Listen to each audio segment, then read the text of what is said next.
A very good morning. This presentation is brought to you by Resonate International with a mission to leverage knowledge worldwide. The topic today is Enduring Importance of the Geneva Conventions, a legacy of humanity in warfare. An urgent need to revive and revitalize this humanitarian shield.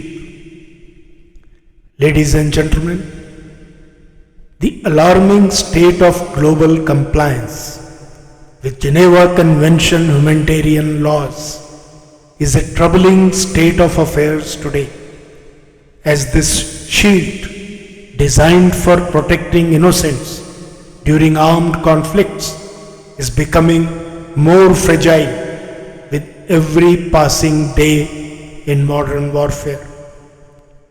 Upholding these laws reflects our commitment to humanity and thus a reaffirmation and need to revive and revitalize this humanitarian shield is absolutely of critical importance today. Let's understand the core significance of the Geneva Conventions by looking at the genesis of these humanitarian laws in times of war and conflict, especially when we are getting increasingly troubled by ongoing wars and conflicts in various parts of our world today. The significance of the Geneva Conventions cannot be overstated.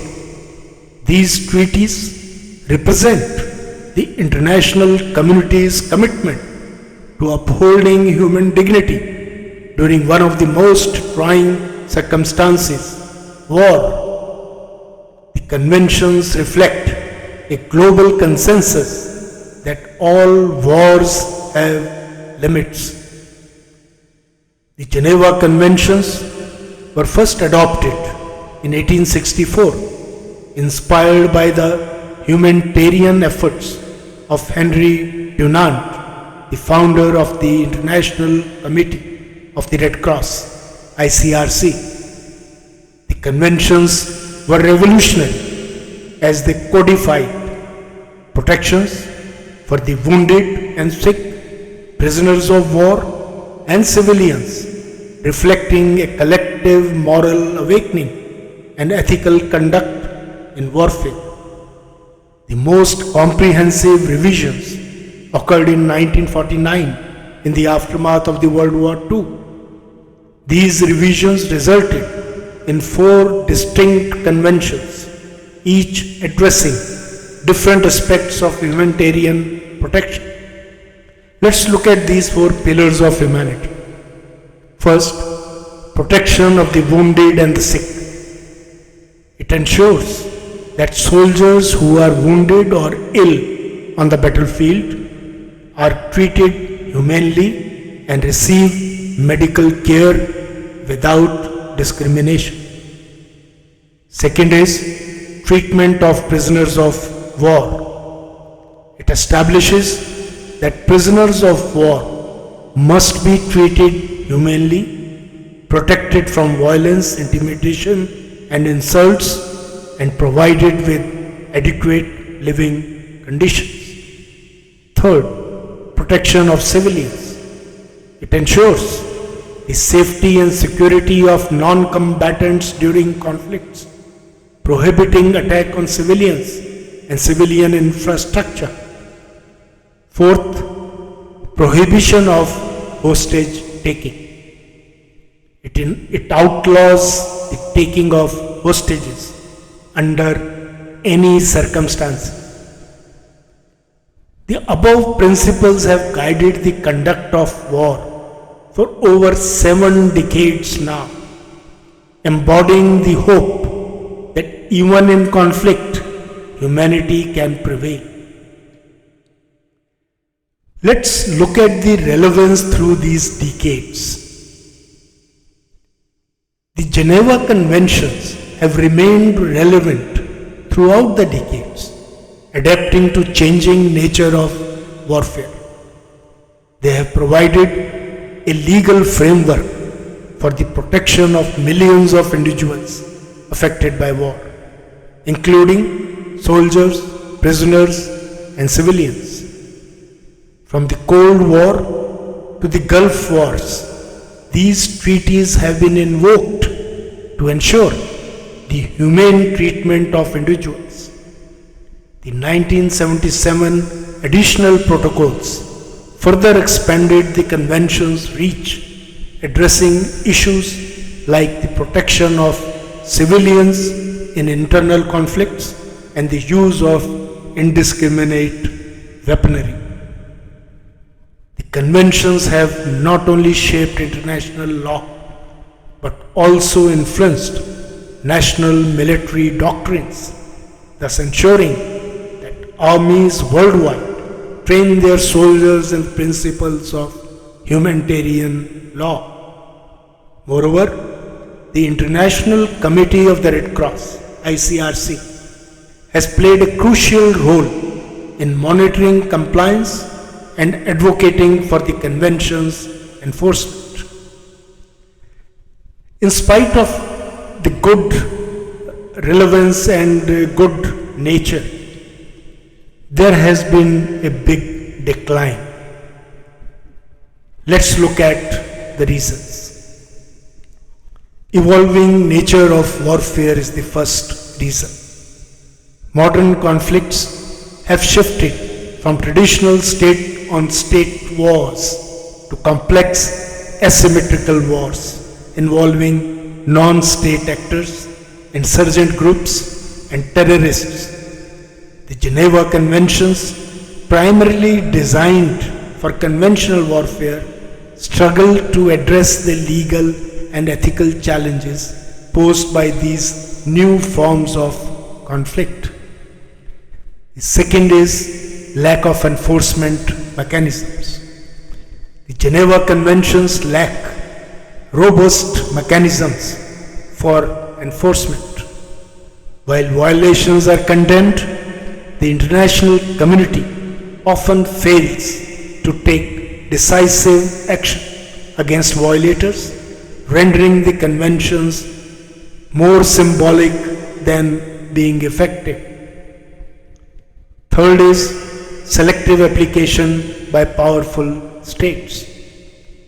Some powerful states have been accused of selectively applying the Geneva Conventions to suit their geopolitical interests. This selective enforcement undermines the universality of the conventions and weakens their global standing. Fourth is ambiguity in interpretation. The language of the Geneva Conventions can be vague, leading to varying interpretations. This ambiguity has allowed some states and entities to justify actions that might otherwise be considered violations, further eroding thus the Convention's authority. Political will and international relations another reason. International politics often dictate the application of the Geneva Conventions. Geopolitical interests, alliances, and economic considerations sometimes take precedence over humanitarian concerns, leading to inconsistent enforcement. Next reason is failure to adapt to new technologies. Advances in military technology, such as drones and cyber warfare, have created new ethical and legal challenges that the Geneva Conventions were not designed to address. The failure to update the conventions to reflect these changes has diminished their relevance. Last is global power shifts and rising nationalism. The rise of nationalism and the erosion of multilateralism have weakened the global consensus on the importance of adhering to international norms, including the Geneva Conventions. Some countries prioritize national sovereignty over international obligations. There is undoubtedly a clear, visible decline in the adherence to the Geneva Conventions. Following data provides an eye-opener. Let us look at the compliance statistics.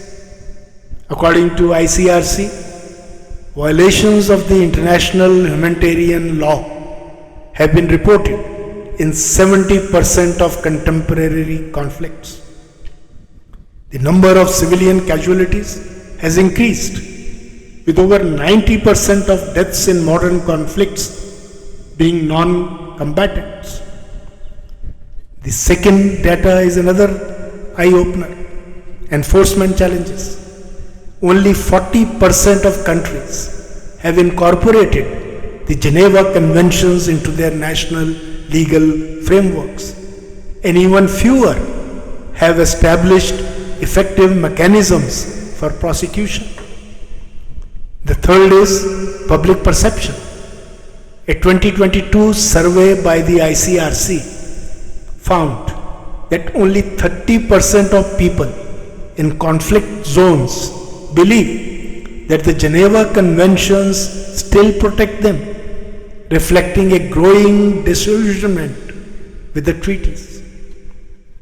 In totality, there is a growing perception that the Geneva Conventions are defunct, primarily due to frequent violations and the lack of enforcement mechanisms. Who should be held accountable for this? First, of course, state parties to the convention. States that have ratified the Geneva Conventions bear primary responsibility for their implementation. Governments that fail to enforce the conventions or engage in violations must be held accountable. Second, international organizations, bodies like the United Nations, ICRC, and the International Criminal Court, they play a crucial role in monitoring compliance and addressing violations. Failures in these organizations to act decisively or enforce accountability contribute to the decline in relevance. Third is non-state actors, armed groups, militias, and terrorist organizations that disregard the conventions. Rules of war should be held accountable. However, the lack of international mechanisms to prosecute these entities remains a significant challenge. Powerful nations and alliances are also to be blamed. Countries that exert significant influence on global affairs, particularly those with military and economic power, should be answerable for either selectively applying the conventions or for failing to support their enforcement in conflicts where their interests are at stake. Last, global civil society and media. While not directly responsible, civil society, including NGOs, human rights organizations, and the media, must be vigilant in holding states and non-state actors accountable. A failure to do so contributes to the lack of enforcement and the erosion of the Convention's authority. Having understood all this background, let's look at a path forward, how to revitalize the Convention. To restore the Geneva Conventions to their rightful place in international law, a multifaceted approach is necessary. First, strengthening international institutions. There needs to be a concerted effort to reinforce the authority of international institutions like the United Nations and the International Criminal Court. These bodies must be empowered to take decisive action against violators of the conventions, ensuring that justice is not only done but seen to be done. Second is adapting to modern warfare.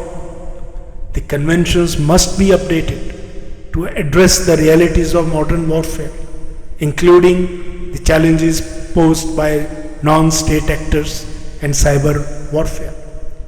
This could involve the development of new protocols that clearly define the rights and responsibilities of all parties in contemporary conflicts. Third is promoting universal adherence. It is crucial to promote universal adherence to the Geneva Conventions.